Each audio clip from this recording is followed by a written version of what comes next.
भारत और चीन के बीच सीमा विवाद को कम करने के लिए जारी कोशिश के बीच आज दोनों देशों की सेनाओं के बीच कॉर्प्स कमांडर स्तर की वार्ता का 8वां दौर होगा। वार्ता में भारतीय प्रतिनिधिमंडल की अगुवाई लेफ्टिनेंट जनरल PGK मेनन करेंगे, जिन्हें हाल ही में लेह की 14वीं कोर का कमांडर नियुक्त किया गया है। सैन्य वार्ता पूर्वी लद्दाख के चुशुल में होगी। दोनों पक्ष पूर्वी लद्दाख में अप्रैल-मई महीने से चल रहे सैन्य तनाव को लेकर वार्ता करेंगे। दोनों पक्ष विवाद के समाधान और सीमावर्ती क्षेत्रों में शांति बनाए रखने पर बात करेंगे।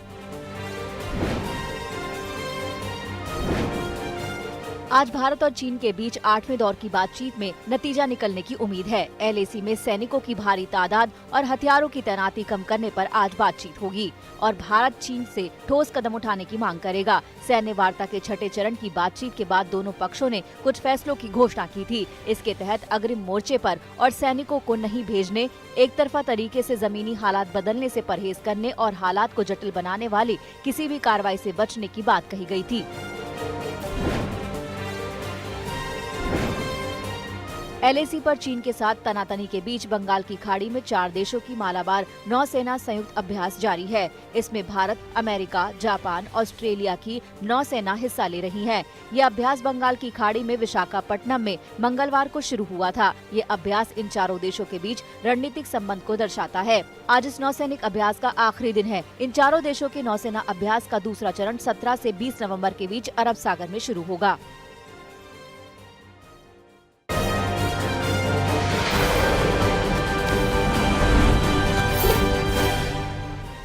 अमेरिका में राष्ट्रपति पद का मुकाबला दिलचस्प हो गया। जीत के लिए 270 इलेक्टोरल चाहिए। अभी डेमोक्रेट उम्मीदवार जो बाइडेन 264 इलेक्टोरल वोट के साथ आगे चल रहे हैं। डोनाल्ड ट्रंप को अब तक 214 वोट मिले हैं। फिर भी अभी लड़ाई कांटे की मानी जा रही है।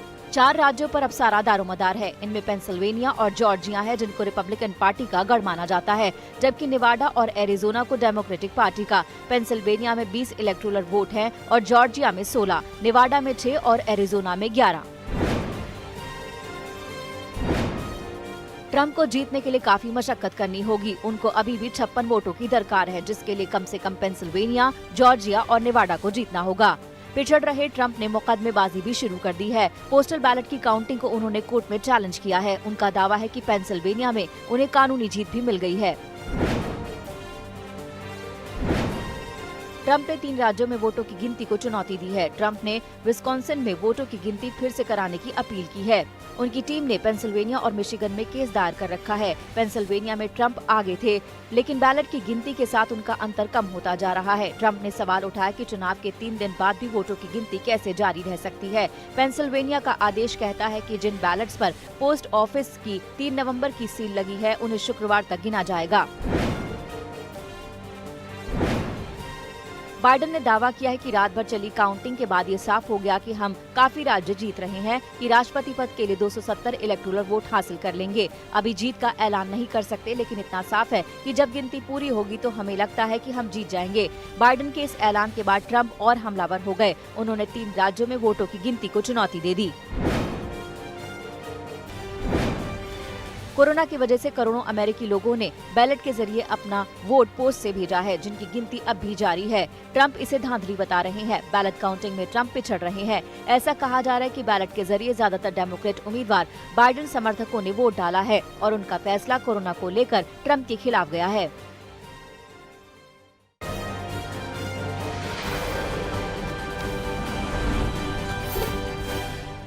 राष्ट्रपति चुनाव में जो बाइडेन ने नया इतिहास रचा। 7 करोड़ से अधिक वोट हासिल कर अमेरिकी इतिहास में सबसे ज्यादा वोट पाने वाले उम्मीदवार बने। 2008 में ओबामा को मिले वोटों का रिकॉर्ड तोड़ा। अमेरिका में चुनावी नतीजों को लेकर पूरी दुनिया में हलचल तेज हो गई है। इस बीच अमेरिकी सीनेटर कमला हैरिस ने चुनाव नतीजों को लेकर ट्वीट किया है। कमला हैरिस ने लिखा है कि ट्रंप कुछ भी कहें, मगर आखिरी वोट तक गिनती होनी चाहिए। अमेरिका में राष्ट्रपति चुनाव को लेकर मची हलचल के बीच रूस की ओर से बयान जारी किया गया है। रूस ने कहा है कि अमेरिकी राष्ट्रपति चुनाव में स्पष्टता की कमी वैश्विक अर्थव्यवस्था के लिए खतरा हो सकती है। इसका पूरी दुनिया में बड़े स्तर पर नकारात्मक प्रभाव होगा। जापान के प्रधानमंत्री योशिहिदे सुगा ने कहा, अमेरिकी चुनाव का परिणाम जो भी हो, दोनों देश मिलकर काम करेंगे। जापान अमेरिका के गठबंधन को इंडो पैसिफिक क्षेत्र में शांति के लिए जरूरी बताया। अमेरिका में वोटों की गिनती पर मची महाभारत के बीच फ्रांस ने अमेरिका चुनाव पर भरोसा जताया है। फ्रांसीसी विदेश मंत्री ने कहा है कि मुझे अमेरिकी लोकतांत्रिक मूल्यों पर भरोसा है। अमेरिका के चुनाव पर चीन भी नजर जमाए हुए बैठा है। चीन की ओर से कहा गया है कि उसके अमेरिका से भले ही कई मामलों में मतभेद हैं, मगर आने वाले समय में दोनों देश मिलकर बेहतरी के लिए काम करेंगे। न्यूयॉर्क में हुई चुनावी हिंसा के मामलों में 50 लोगों को गिरफ्तार किया गया है। आपको बता दें कि चुनाव परिणाम में हो रही देरी के चलते लोगों ने कई जगहों पर जमकर तोड़फोड़ की थी।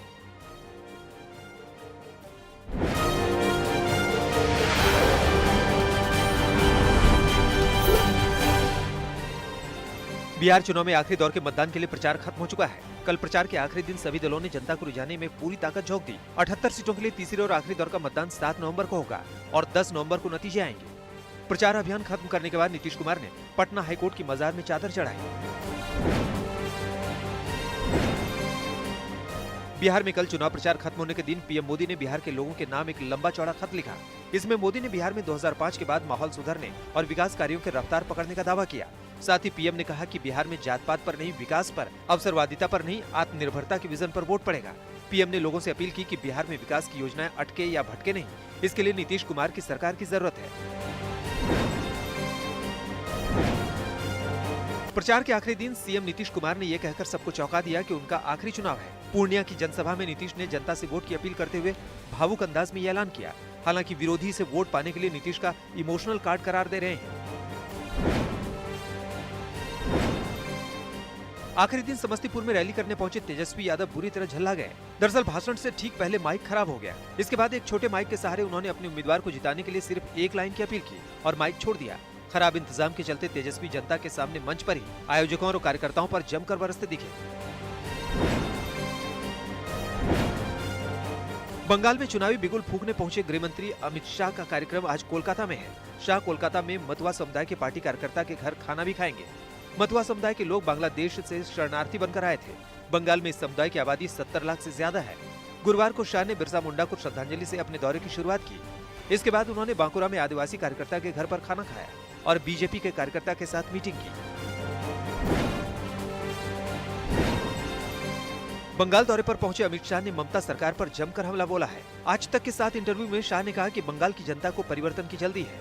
अमित शाह ने कहा कि बंगाल में 100 से ज्यादा बीजेपी कार्यकर्ताओं की हत्या हो चुकी है और 75 से ज्यादा मामलों में कोई गिरफ्तारी नहीं की गई। शाह ने ममता सरकार पर निशाना साधते हुए कहा कि बंगाल में हत्या के मामले में पोस्टमार्टम के लिए भी कोर्ट जाना पड़ता है। शाह के मुताबिक ममता सरकार के खिलाफ पूरे बंगाल में गुस्सा है और जनता को मोदी पर भरोसा है।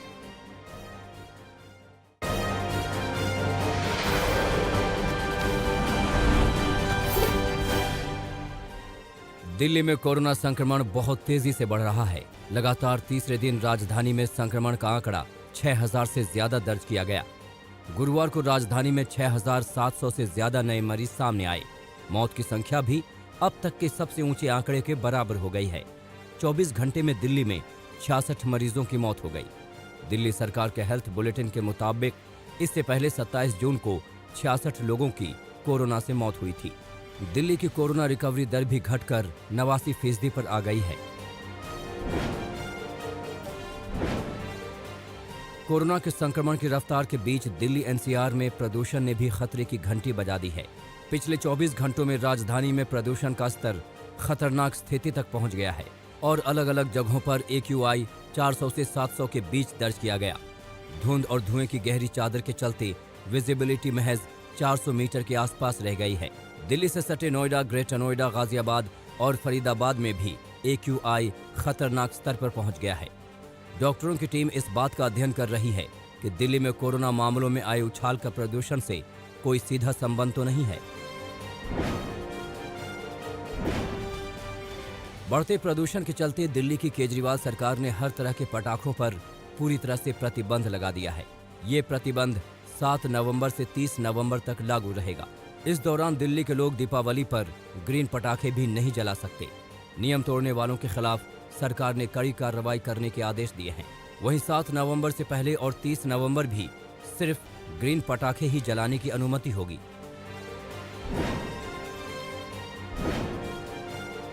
पटाखों के मामले पर नेशनल ग्रीन ट्रिब्यूनल ने अपना फैसला सुरक्षित कर लिया है। एनजीटी ने कहा है कि जो भी राज्य इस मामले में अपनी रिपोर्ट दाखिल करना चाहते हैं वो आज शाम 4 बजे तक जमा कर सकते हैं। एनजीटी ने आतिशबाजी पर बैन लगाने के लिए यूपी और हरियाणा सरकार से भी पक्ष रखने को कहा है। 2018 में सुप्रीम कोर्ट ने सिर्फ ग्रीन पटाखे ही चलाने की अनुमति दी थी, लेकिन एक्सपर्ट का दावा है कि ग्रीन पटाखे भी प्रदूषण फैलाते हैं। वहीं पटाखा इंडस्ट्री ने कोर्ट से अपील की है कि ये 10 लाख लोगों के रोजगार से जुड़ा मामला है, जिसे नजरअंदाज नहीं किया जाना चाहिए। कृषि कानूनों के खिलाफ विरोध प्रदर्शन अभी भी जारी है। गुरुवार को करीब 250 किसान संगठनों ने केंद्र सरकार पर हल्ला बोला। अमृतसर में किसानों ने हाईवे पर जाम लगा दिया। रेल ट्रैक पर भी पिछले कई दिनों से आंदोलनकारियों का कब्जा है। पानीपत में आंदोलनकारी किसानों ने करीब 4 घंटों तक हाईवे जाम कर दिया। उधर भटिंडा में किसानों के प्रदर्शन के दौरान हंगामा हो गया। चेन्नई में भी किसानों ने केंद्र सरकार के दफ्तरों के बाहर जमकर नारेबाजी की। राजस्थान में गुर्जरों का आंदोलन अब भी जारी है। भरतपुर, करौली समेत कई जगहों पर गुर्जरों ने रेल पटरियों पर कब्जा कर लिया है और हटने को तैयार नहीं है। गहलोत सरकार के अफसर गुर्जर नेताओं से मुलाकात कर चुके हैं, लेकिन अब तक कोई हल नहीं निकला है।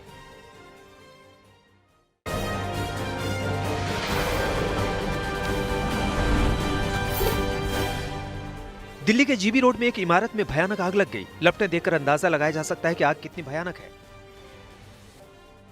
आग लगते ही पूरे इलाके में हड़कंप मच गया।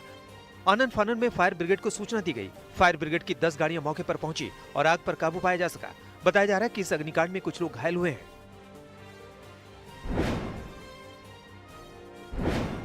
यूपी के मुरादाबाद में एक किशोर का खून से लथपथ शव मिलने से हड़कंप मच गया। खबर मुरादाबाद में कुंदरकी थाना क्षेत्र के जलालपुर मार्ग की है। यहाँ एक किशोर का शव मिला है। शव को देखकर अंदाजा लगाया जा सकता है कि किशोर को किसी ने निर्दयता से मारा है। किशोर एक दिन पहले से गायब था। परिवार वालों की माने तो उनकी किसी से कोई रंजिश नहीं थी। अब पुलिस जांच में जुट गई है कि आखिर किशोर को किसने मौत के घाट उतारा और हत्या के पीछे की वजह क्या है। यूपी में भूमाफियाओं पर योगी सरकार का चाबुक लगातार चल रहा है। इसी कड़ी में मऊ में बाहुबली मुख्तार अंसारी के करीबी भूमाफिया मोहम्मद ईशा खान पर कार्रवाई की गई। भारी पुलिस बल के साथ अधिकारी पहुंचे और उन्होंने ईशा खान के 3 मंजिला घर को ध्वस्त कर दिया।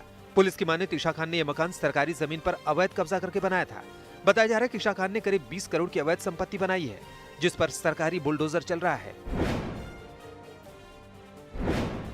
नागरिकता कानून के विरोध में प्रदर्शन करने वाले आरोपियों के पोस्टर पुराने लखनऊ में कई जगह लगवा दिए गए हैं। देखिए वो पोस्टर जो लगाए गए हैं, इनमें मौलाना सैफ अब्बास समेत 14 आरोपियों के नाम हैं। इन 14 आरोपियों में 8 प्रदर्शनकारियों पर गैंगस्टर एक्ट लगाया गया है और इन्हें वांटेड भी घोषित किया गया है। आपको बता दें कि 19 दिसंबर को लखनऊ में नागरिकता कानून को लेकर हिंसात्मक प्रदर्शन हुआ था।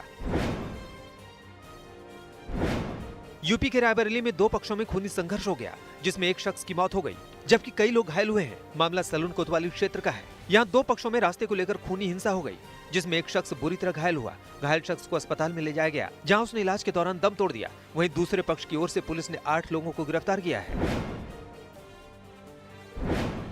गुरुग्राम में महिला और उसके दोस्त पर फायरिंग करने वाले बदमाश अब तक पुलिस की गिरफ्त से बाहर हैं, जबकि जिस महिला को गोली लगी थी उसकी हालत अभी भी नाजुक बनी हुई है।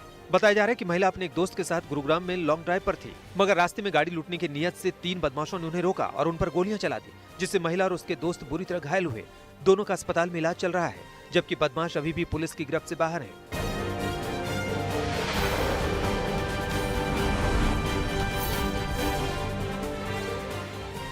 मुंबई ने दिल्ली को हराकर आईपीएल सीजन 13 के फाइनल में एंट्री मार ली है।